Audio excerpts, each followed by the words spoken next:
So today we're installing an amp and speakers into a 2016 Silverado. This will apply to, I guess, the 2014 to 2018, but let's get into it.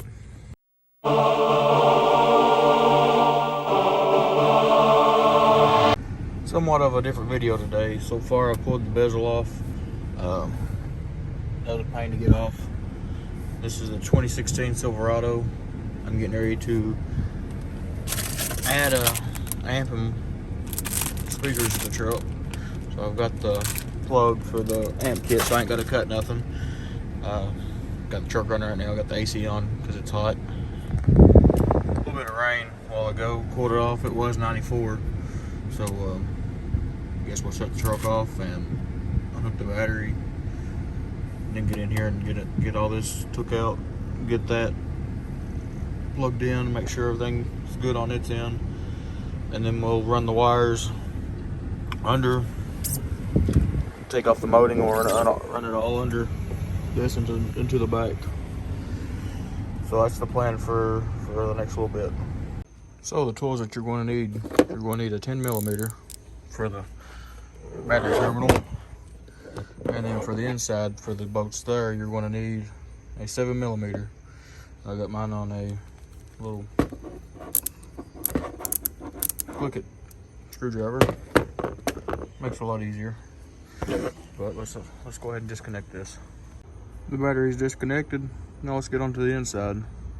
Now a little bit about the bezel here. I did use this pry kit right here. I do recommend, if you find a pry kit, make sure it bends, because I had trouble with this one. And also here, you know, the sides were easy to come off. That was all right. The worst part that I had was right in here on the bottom. You'll see right on the bottom there is that, yeah, here. There's that one and that one. And so I had to take a flathead screwdriver and pull it down just a little bit, push to release, and was able to get them out like that, because it was pretty tight. Don't want to break anything, so you want to just, you know, push the metal down and pull. Now with this, there's 1, 2, 3, 4 bolts, and they are the, remember, like I said, 7mm.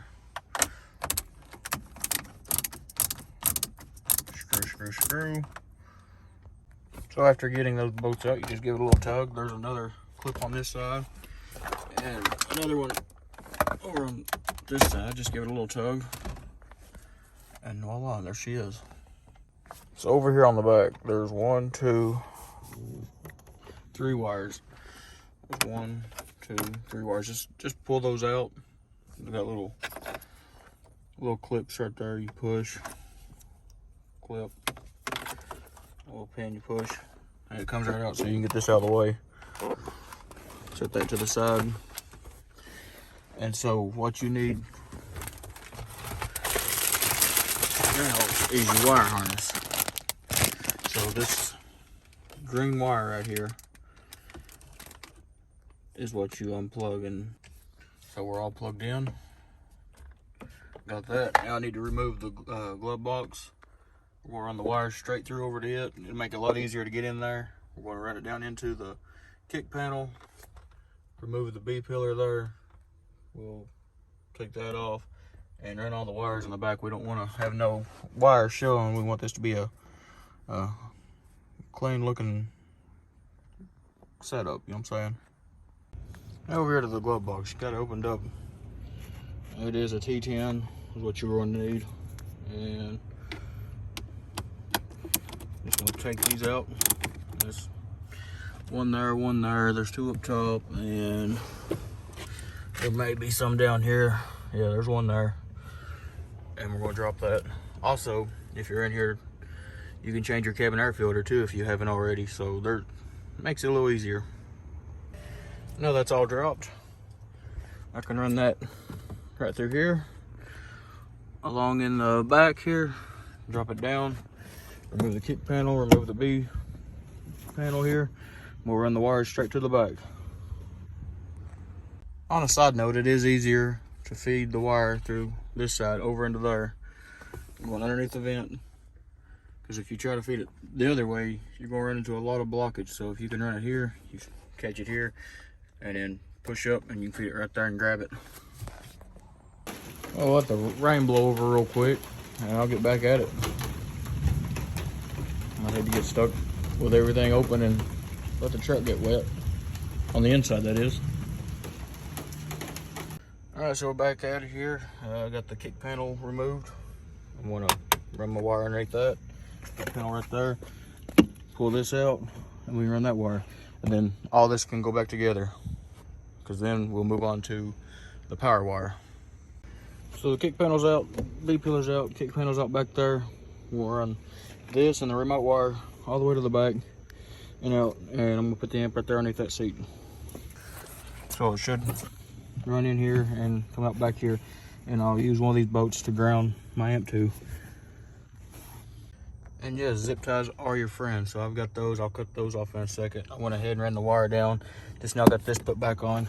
I got it run in that little place given. I'm gonna tuck what I can under the carpet here. As you can see, I've got it all ran back there so far. So up front here, I'm pretty much done, besides finishing the remote wire and running the power wire. And that should be done here in just a second. All that's back on. Take care of that. Finish for the remote wire. Finish the back, run the power wire, and we should be good. So I got it all put back together. And now it's time to run the power wire. So I've got my wiring right there for the positive. I got it ran along right there, nice and neat. Gotta go and snip some of the zip ties though. And then next we gotta go right here on the top of this. And then that's how we get in the truck. Okay, so I'm through the hole. Wire in here. And I'll get the lot. So I did, there's 3 bolts that hold this on.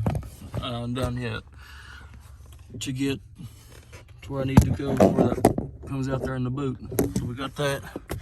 Now it's time to remove this and run it all down, same way like we did the other side with the other wires. So she's in. And got the amp just stuffed there just for now. Subs all hooked up. Give you a sound video in a little bit.